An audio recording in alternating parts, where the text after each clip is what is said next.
Hello students, today we will be talking about nature and scope of criminal justice in India.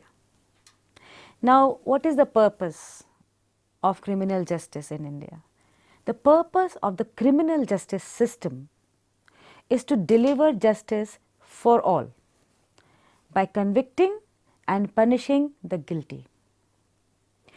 There are three main components of the criminal justice system: law enforcement, courts and corrections. These three components work together to prevent and punish deviant behavior. Thus, a criminal justice system is a set of legal and social institutions for enforcing the criminal law in accordance with a defined set of procedural rules and limitations. Now, precisely saying, criminal justice system includes the process of defining the crime, the investigative agencies and the procedure to be followed in the administration of criminal justice. Now, what does it mean? It means the procedural criminal laws, in short. We can say that the criminal justice system encapsulates all those components that are needed to deliver justice to a victim of a crime.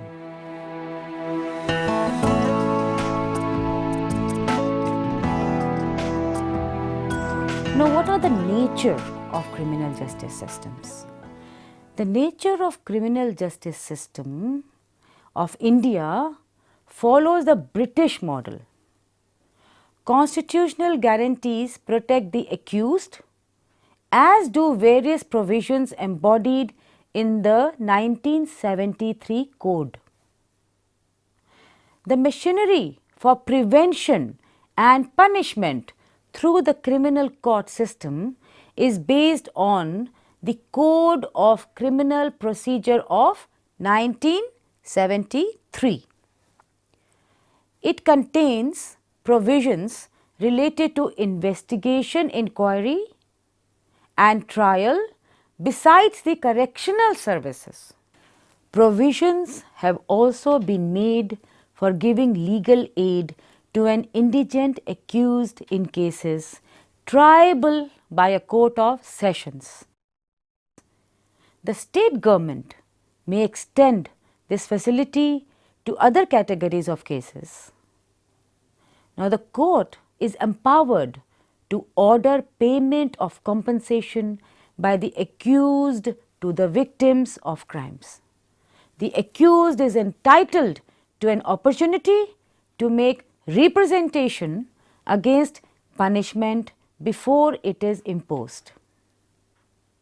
The criminal justice system of India is administered in two-folded manner. Now, what are these two folds? Number one, by criminal laws liable for proper criminal justice administration, and number two, by mechanisms or agencies liable for proper criminal justice administration.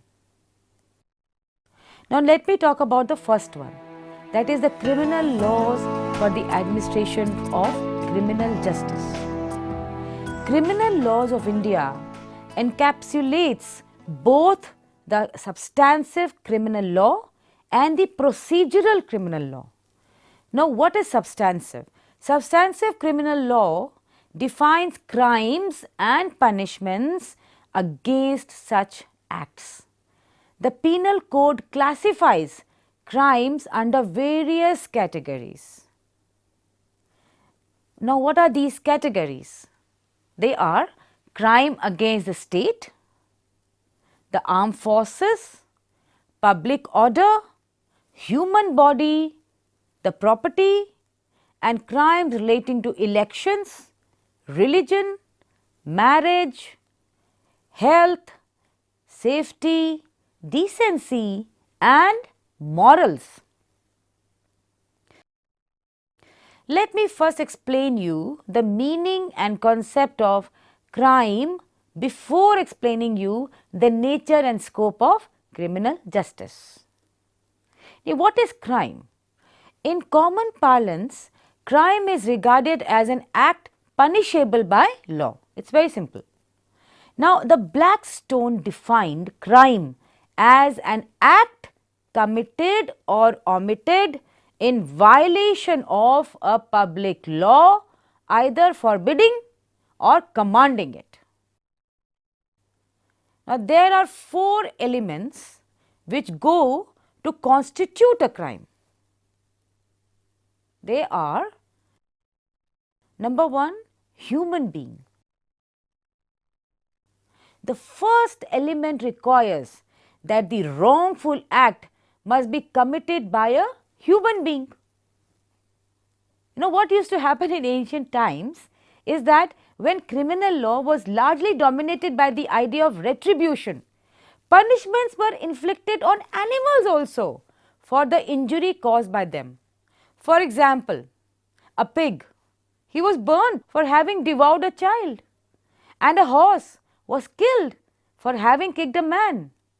But now, if an animal causes an injury, we do not hold the animal liable for such injury. The second important essential element of a crime is mens rea, that is Latin for guilty mind. Every crime requires a mental element that is considered as the fundamental principle of criminal liability. All the crimes generally contain mens rea as an essential element. Criminal laws of India have been defined so carefully, expressing the requirement of mens rea. It is represented by the words dishonest intention, maliciously, without the consent, wrongfully, etc. Though this is not an inviolable rule of laws, certain acts by virtue of their nature have been made an offence punishable under law, even if it's done without having guilty mind. Now, let me talk another term which is called actus reus or illegal act or omission. The third essential element of a crime is actus reus, that is Latin for guilty act. In other words, some act or illegal omission must take place in pursuance of the guilty intention. Actus reus is the manifestation of mens rea in the external world. Now, let me talk about injury to another human being. The fourth requirement of a crime is injury to an individual or the society at large. The injury should be illegally caused to any person in body, mind, reputation or property, as according to the section 44 of IPC 1860. The injury denotes any harm of whatever nature which is illegally caused to any person in body, mind, reputation or property. The primary object of criminal procedure is to ensure a fair trial of accused persons. The Criminal Procedure Code 1973 provides the process of administration of criminal justice, that is investigations, inquiry and trial. It creates necessary mechanism for the detection of crime, recording and framing of charges, procedure of arrest of criminals, collection of evidence and determination of guilt or innocence of persons, process of awarding of suitable punishment on the guilty person. In addition, it also deals with prevention of offences, maintenance of wives, children and parents, etc. The well recognized fundamental principle of criminal jurisprudence are presumption of innocence and right to silence of the accused, burden of proof on the prosecution, and the right to fair trial. The criminal jurisprudence has given a wider area to the accused. The burden of proving the guilt of the accused is always on the prosecution. It must prove the case against the accused beyond reasonable doubt. In case of any doubt, the accused would get the benefit of acquittal. Any confession made by the accused before the police officer is not admissible and cannot be made use of during the trial of the case. Now, let me talk about mechanism or agencies for the administration of criminal justice. Now, as we have discussed before, criminal laws are only set or norms that controls and regulates the conduct of people. Some mechanism is also required to deal with the criminal cases in the prescribed manner. It comprises of number 1, the investigating agency. Law enforcement officers investigate crimes and gather and protect evidence. They may arrest offenders, give testimony during the court process and conduct follow-up investigation if needed. Number 2 are the prosecutors. Prosecutors are lawyers who represent the state or federal government, not the victim, throughout the court process from the first appearance of the accused in court until the accused is acquitted or sentenced. The prosecution is conducted by the public prosecutor or additional public prosecutor or special public prosecutor or assistant public prosecutor appointed under the Code of Criminal Procedure. As per the provisions of section 301 clause 2 of the code, a private person can also appoint a private counsel to prosecute any person, but such a private counsel or pleader shall act under the directions of the public prosecutor or assistant public prosecutor and may, with the permission of the court, submit written arguments after the evidence is closed in the case. Prosecutors review the evidence brought to them by law enforcement to decide whether to file charges or drop the case. Prosecutors present evidence in court, question the witnesses and decide at any point after charges have been filed whether to negotiate plea bargain with the defendants. They have great discretion, or let us say freedom, to make choices about how to prosecute the case.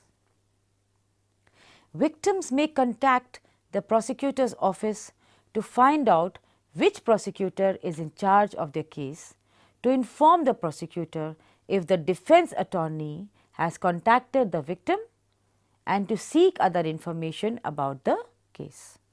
Then we have defense attorneys. Now, what is a defense attorney? A defense attorney is a lawyer representing the defendant in a criminal trial. Most defense lawyers specialize in criminal defense and some further narrow their practice to specific types of criminal defense. However, no specific degree apart from law degree is required to be a defense lawyer.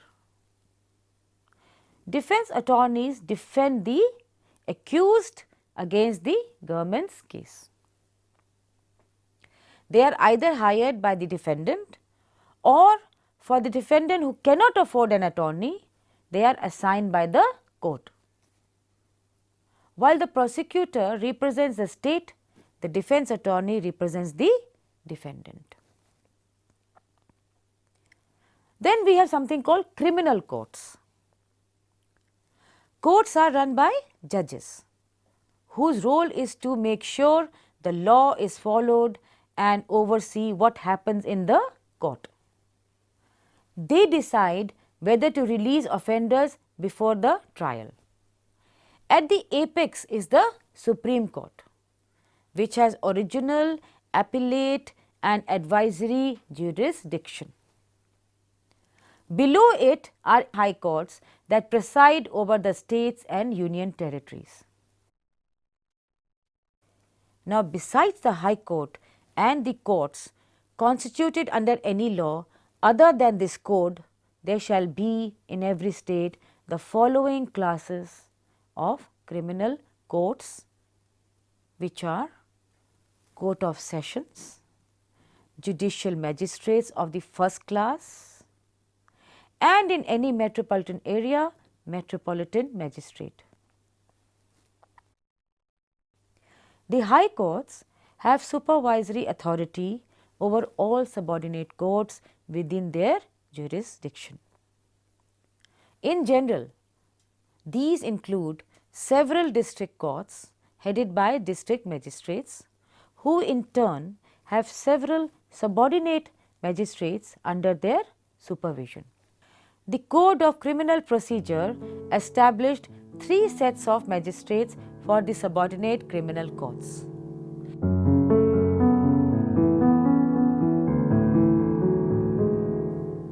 Now let me talk about correctional services.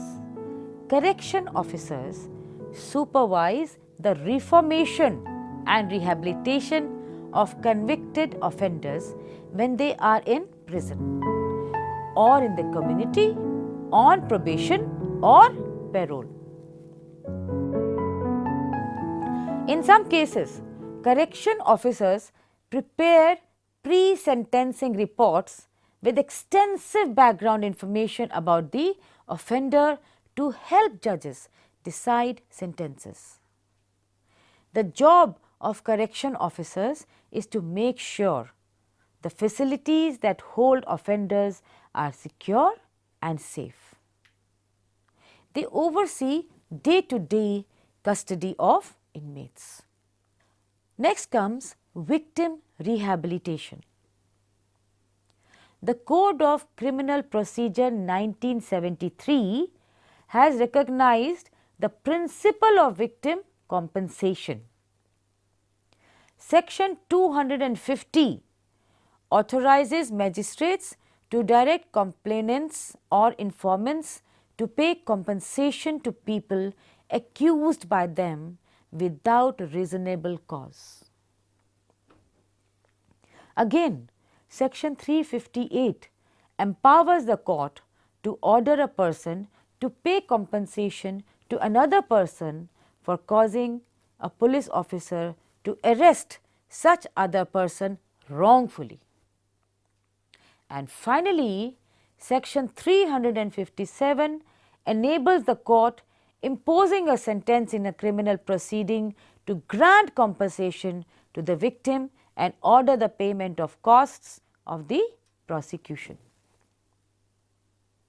However, this is on the discretion of the sentencing court and is to be paid out of the fine recovered.